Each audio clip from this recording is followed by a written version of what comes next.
So I just made a really simple lemon cake. I didn't put too much effort into making it spectacular because after all, it is going to just be smashed. So for the icing, the buttercream icing, I'm just doing a simple vanilla buttercream icing. And I like to use a ratio of basically about 4 cups of icing sugar and about 2 cups of softened butter.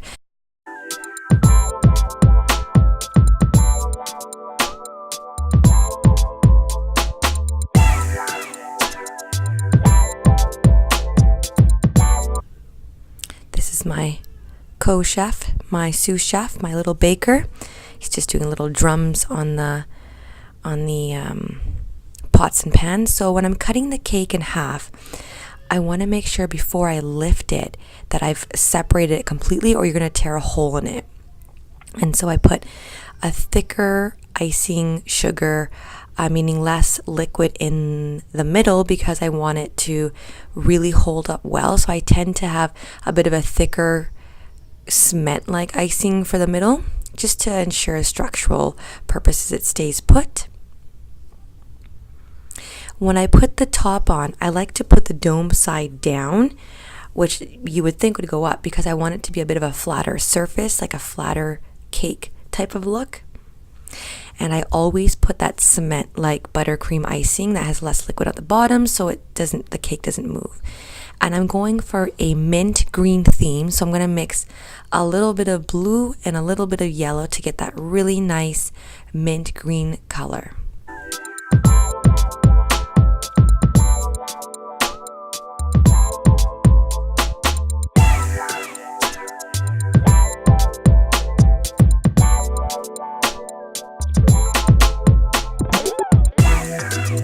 So I've added 2 drops of blue and now 2 drops of yellow. So, to make green, we just do equal portions of blue and yellow. And I kind of want it to be a marble look where it's a little bit of green, a little bit of white, kind of blended through. So we'll see how that goes.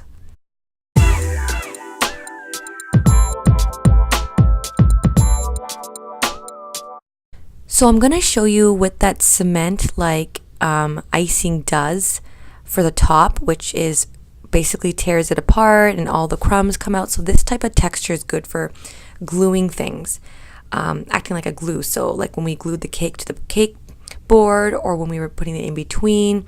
So this is far too thick and it's just going to destroy the top layer. So I'm adding a bit of milk. And right now this top coat I'm doing is called the crumb coating. And what that is a very thin layer, and it basically locks in all the crumbs. So when you do your design on the top of it, you won't have any crumbs seeping through, which gives the cake an unfinished, messy appearance. So see, that's a much better texture, and watch how I can just smooth that over with ease compared to when I use the concrete thick like icing. So I'm just going to go through and essentially smooth it over really slowly, and try not to disrupt the cake itself, because the more you disrupt the cake, the more crumbs come out. So I'm just going to do a nice thorough job.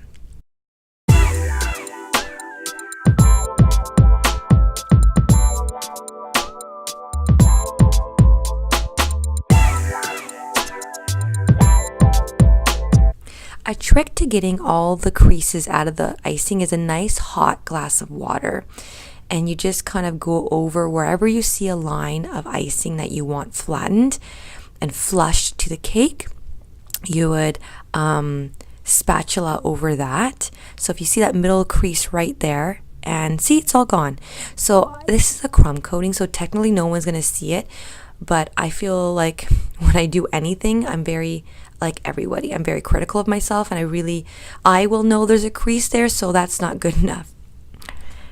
So now filling the piping bag. I find that can be really tricky and messy. Everyone's got their own techniques to make the rosettes, and I'm just going to give that a wash. Everything I get from the store, you wash, because you never know what factory and whatnot it's been in. Anyway, so some people take the icing bag and they put it into a cup and fold it over, and I think that's pretty much an easy technique of filling the bag. I just kind of hold it in my hand, scoop it and pour it, and I always pour just halfway. Anything more than halfway will have the icing squirt out of the top and it'll be really messy, and anything less than half may not give you enough to do any rosettes or any designs, so you're going to be always stopping, filling. So I am going to just fill it up, just a very small amount. And after I filled it up, I like to practice my rosettes on a parchment paper because I've never done rosettes. I'm not a baker. I'm far from being a baker. And I started honestly baking cakes for my kids when they turned 1, and my son's turning 4. So I've probably made 3 cakes in the last 4 years. So I'm not a baker at all. So see, I filled it halfway, and it gives you a great amount of icing to complete several rosettes, and it's not enough where it will squirt out. So I'm just going to practice, and essentially the shape you're doing is an E shape, a lowercase e shape, and that gives you the rosette look. And I don't like that first one, I remember, and the second one, I didn't like this one either. It was just kind of messy. So if you look at my hand movement, I'm just doing the letter E.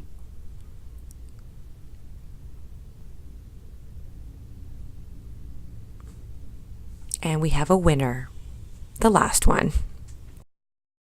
Going along, I'm just like we practiced on the parchment paper. I'm simply just doing the letter E, a lowercase e. So I go across, down, and around.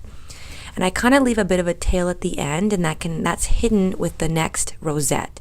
So I'm just going straight across, down, and around, and there you go, just a letter E. The tricky part comes when you're doing the sides, because I don't have a cake plate turner.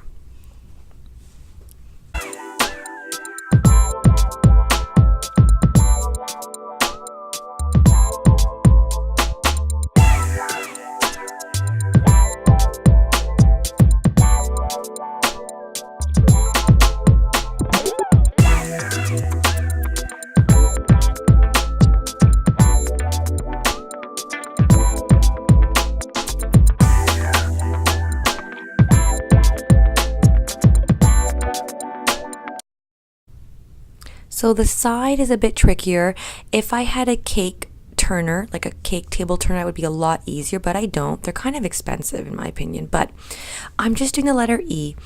And what ends up happening is you can't get a good visual, but I mean, you just kind of have to go eye level to it and just do your best. But the best part about rosettes is if you've got missing holes or little spots where you don't like those right there, you just do kind of a little squiggle with the rosette piping tube, and I mean it just looks great, and you can't even tell you've made mistakes. So this is a foolproof cake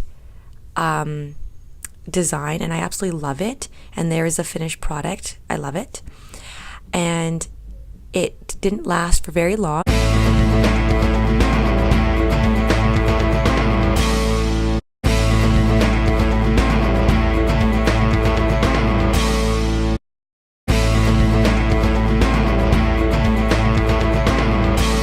Anyways, don't forget to subscribe, like this video. I post new videos every week, and I look forward to hearing comments from you about the cake and your experiences with it.